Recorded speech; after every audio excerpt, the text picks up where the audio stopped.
Our movie starts today with Alan, who works as an insurance broker. We see Alan playing video games on his computer. At that moment, his wife, Mary, calls him to remind him that they have an important appointment today. The appointment is to view their potential new house, which they plan to buy and move into. Alan quickly finishes what he's doing and heads straight to the new house's address, where his wife, Mary, is already waiting for him along with a real estate agent named Frank. As soon as Alan arrives, Frank begins showing them the house, starting with the living room, then the bedroom, and the kitchen. When Alan and Mary look out the window, they notice an old, rusty car parked in front of the house. Frank reassures them not to worry, promising that he'll move the car to another location if they don't want it there. Alan hesitates to make a decision about buying the house, feeling that it's too big for just him and his wife, Mary. Sensing their hesitation, Frank worries they might back out of the deal, so he tries to persuade them. He reveals a secret about the house, telling them that it has something rare they won't find in any other house in the world. Frank then takes them to a pit in the basement. When Mary sees the pit, she sarcastically says, "Did you bring us here just to show us this hole?" Frank replies, "This isn't just any ordinary hole. It's actually a magical pit, or we could call it a time-traveling pit." To prove his point, he tells them they need to experience it for themselves. Frank goes down into the pit and asks them to follow him. Mary is hesitant and uneasy, but Alan is excited to explore the situation. He follows Frank down into the pit, urging Mary to join them. After some hesitation, she finally agrees and follows them down. Frank instructs Mary to close the door to the pit behind them so the magic can take effect. She does as he says, closing the door while descending. Frank tells them, "Once we start moving, you'll witness the real magic of this place, so get ready." As they move, Alan and Mary suddenly find themselves in the first floor of the house, an hour ahead of the time they had previously been in. Mary is confused and doesn't understand how they arrived at the first floor of the house when they had originally descended into the basement. Not only that, but they both feel as though they're in a completely different house. At this point, Frank explains everything to them in detail, telling them that they are still in the same house, but the pit they went down isn't a regular pit, it's a time-traveling portal. Through this portal, time advanced by 12 hours from the moment they entered it. Alan agrees with what Frank is saying, but he asks how they moved from the basement pit to the first floor. Frank responds, "Like I said, this isn't just any ordinary hole. There's something even stranger and more wonderful about it." He continues, "I'll leave you two to think it over and take your time deciding whether you want to buy the house or not." Mary remains unsure and says to Alan that they'll think it over at home and decide later if they want to buy the house. As soon as Mary stops the car, she notices two kids crossing the street. The movie then takes us directly to the point where Alan and Mary complete the deal and actually buy the house. We see them moving their furniture and all their stuff into their new home. As soon as they arrive at the house, Alan finds a cute cat there, and they decide to keep it as a pet. But Mary is a little nervous and keeps looking at the time gate with extreme caution. She's also unsure if they made the right decision in buying the house. After that, Alan and his wife Mary start organizing everything, putting things in their places, and chatting a bit. Then they go to bed. The next day, Alan's boss at work, Gerard, and his girlfriend Jane come to visit them at the new house. Gerard notices the old car that's parked outside, which the real estate agent still hasn't removed. We learn that Gerard is really into cars, especially old and rare ones. He admires the car and insists on keeping it, saying that the car's make and model are in great condition. But Alan doesn't care about fixing it because he's not into cars like Gerard. Then Gerard asks Alan about his wife Mary, saying, "Where is she? We want to congratulate her on the new house. Isn't she supposed to greet us?" The movie takes us to Mary, who is still by the time gate. She had entered it by herself last night after Alan fell asleep. Mary comes out, apologizing for the delay, saying, "Sorry, I was taking a shower." They all spend a pleasant time together, and even play some music during dinner. Alan wants to talk to Gerard and Jane about the time gate, but Mary stops him and changes the subject because she doesn't want anyone to know about that secret. Frank, the real estate agent, had told her that whoever enters the time gate and comes back gets 3 days younger. That's why she agreed to buy the house in the first place. After some time, Gerard and Jane leave the house. Alan and Mary thank them for the nice visit. Right after, Mary asks Alan if they can go through the time gate together, but Alan refuses, saying, "I'm really tired, my body's sore, and I've got work tomorrow morning. I need to sleep right now." Mary responds, "Fine, do what you want." Then she goes and enters the time gate alone, upset that Alan doesn't want to share the experience with her. The next morning, Alan wakes up, heads towards the time gate, and calls out to Mary, saying, "I'm going to work." He gets dressed and heads off to the office. A little later, Gerard's secretary calls Alan, informing him that Mr. Gerard wants to see him in his office immediately. Alan goes to Gerard's office, and they start talking and chatting. Meanwhile, Mary comes out of the time gate after spending 12 hours inside, quickly takes a shower, and looks through old photos of herself as a child, wishing she could be young again.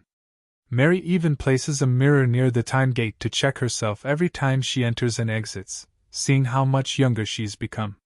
Mary enters the time gate again. When she comes out, Alan has already returned from work and is asleep from exhaustion. She wakes him up, asking him to look at her and tell her if her features have gotten any younger. By this point, she's entered and exited the time gate 3 times. But Alan tells her, "Nothing you're thinking has happened. Your face and features look exactly the same." He continues, "Listen, I think you should stop having these crazy ideas. When I came back from work today, I saw our cat acting strange and making scary noises. It felt like it was warning us about something dangerous that we aren't aware of. Honestly, I think we should seal up that time gate for good, so no one can use it ever again. Let's forget about it entirely." But Mary gets angry and snaps at him, dismissing everything he's saying. She accuses him of getting old and senile, then storms off to enter the time gate alone once again. Alan goes back to sleep and says to her, "Do whatever you want." The next day, when Mary comes out of the time portal, she looks in the mirror that she hung up on the wall yesterday and doesn't notice any changes in her skin or features at all. At work, Gerard asks Alan to join him for his shooting training at the club, and Alan agrees. When they go together, Alan realizes that Gerard is not a good person and loves being in control of the people around him. Gerard also feels frustrated with Alan because he thinks Alan is smarter than him and that his decisions at work are always right. After they finish, they get into the car, and Gerard tells Alan, "I'm traveling to close a deal in Japan, and I want you to keep an eye on my friend Jane." He also hands him the house key to give it to her. Alan takes the keys from Gerard and goes to meet Jane, Gerard's friend, to give her the keys. The movie then switches back to Mary, who has become obsessed with the idea of restoring her youth like before. She enters the time portal again and comes out. As usual, she looks at herself in the mirror and sees no change at all. She starts to doubt the effectiveness of the time portal, and it seems like her husband Alan was right. The time portal doesn't restore youth, as Frank the broker told her. Mary then goes to the kitchen, grabs a rotten apple, and enters the time portal again. She wants to do an experiment herself. If the portal truly restores youth, the rotten apple should come out fresh and healthy like it was in the beginning. This way, she can know if Frank the broker was telling the truth, or if Alan, her husband, was right. After some time, Alan comes home from work and finds a note from Mary saying she's in the time portal. Alan feels really upset with Mary and her behavior because she no longer seems like she's living with him the way she used to. That night, while he's sleeping, Mary comes out of the time portal and wakes Alan up to show him the apple.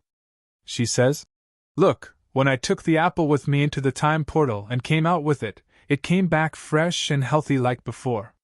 This means the time portal really does reverse aging. So you and I can go back to being young like before, and we can stay young forever."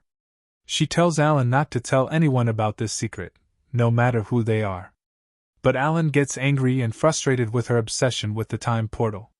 He says, "You know what? I don't have time for this nonsense. I'm tired, and I have work in the morning. You can stay in your fantasies and delusions until they drive you insane. Mary gets mad at his words and argues with him. She's also upset when Alan grabs the apple and eats from it in front of her. Alan is shocked when he sees bugs coming out of the apple, and he gets really worried about Mary, thinking her life is in danger. He slaps her to snap her out of her actions and says, "Just like those bugs are in the apple, they might be inside your body right now." He takes her straight to the doctor to make sure she's okay and to see if the bugs are in her body like they were in the apple. But the doctor thinks they're both crazy, saying it's the first time he's heard anything like this. Then Alan and Mary get in the car and head back home. Mary is upset with Alan's behavior toward her, but the truth is that Alan feels that the time gate is a cursed, evil, magical portal. He also believes it will turn his wife into a perfect example of an apple, beautiful and fresh on the outside but destroyed on the inside, both physically and emotionally. He fears the portal will cause his wife's internal organs to age and rot, just like what happened to the apple. However, Mary isn't ready to listen to her husband's warnings and doesn't believe him. She says, "You're just saying this to scare me away from the time portal, nothing more." When they get home, Mary hands Alan a knife and asks him to stab her to see if there are any bugs under her skin or inside her body. Alan gets angry and yells at her, asking, "Why are you doing this? What makes you want to become young again?" Mary responds, "To fulfill my dream of becoming a beautiful and famous fashion model around the world, which I couldn't achieve before."